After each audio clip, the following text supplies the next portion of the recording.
तो आपका स्वागत है बीपीएससी एसएसटी हब चैनल पर। हम लोग पढ़ रहे थे महेश बनवाल का एनसीईआरटी सार संग्रह। तो आज हम लोग का टॉपिक है उद्देशिका, जिसे हम लोग प्रेम्बल भी कहते हैं। प्रस्तावना है ना, उद्देशिका जिसको कहा जाता है।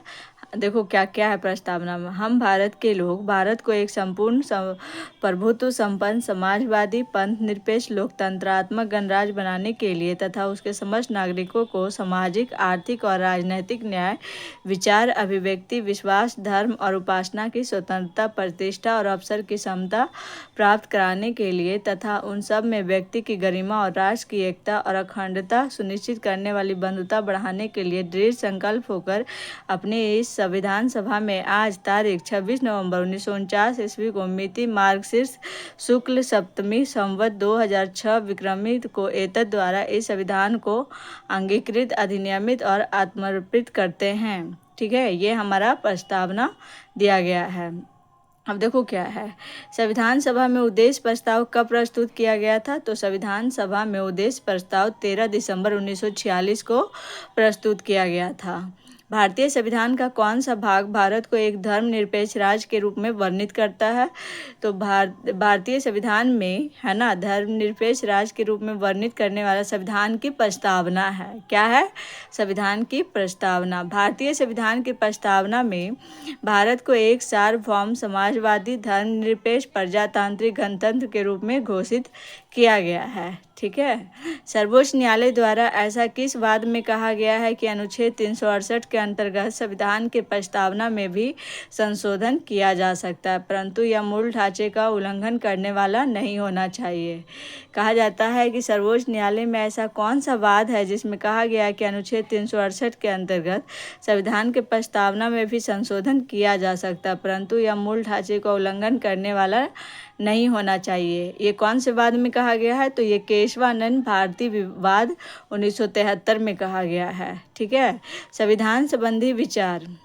उद्देशिका को के.एम. मुंशी ने राजनीतिक जन्मपत्री, ठाकुर दास भार्गव ने संविधान की आत्मा तथा N.A. पालकीवाला ने संविधान का परिचय पत्र कहा है। ठीक है, उद्देशिका को के.एम. मुंशी ने राजनीतिक जन्मपत्री, ठीक है, और ठाकुर दास भार्गव ने संविधान की आत्मा तथा N.A. पालकीवाला ने संविधान का परिचय पत्र कहा है।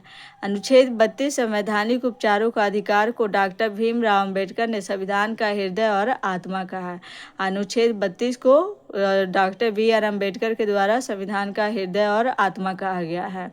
भारत एक गणतंत्र है, इसका क्या अर्थ है? भारत में वंशानुगत शासन नहीं है। ठीक है, अब है भारत के संदर्भ में धर्मनिरपेक्ष शब्द का सही भाव क्या है? भारत में राज्य का कोई धर्म नहीं है। उद्देशिका में सम्मिलित सामाजिक, आर्थिक व राजनीतिक न्याय के तत्व किससे संबंधित है? 1917 के रूसी क्रांति से संबंधित है।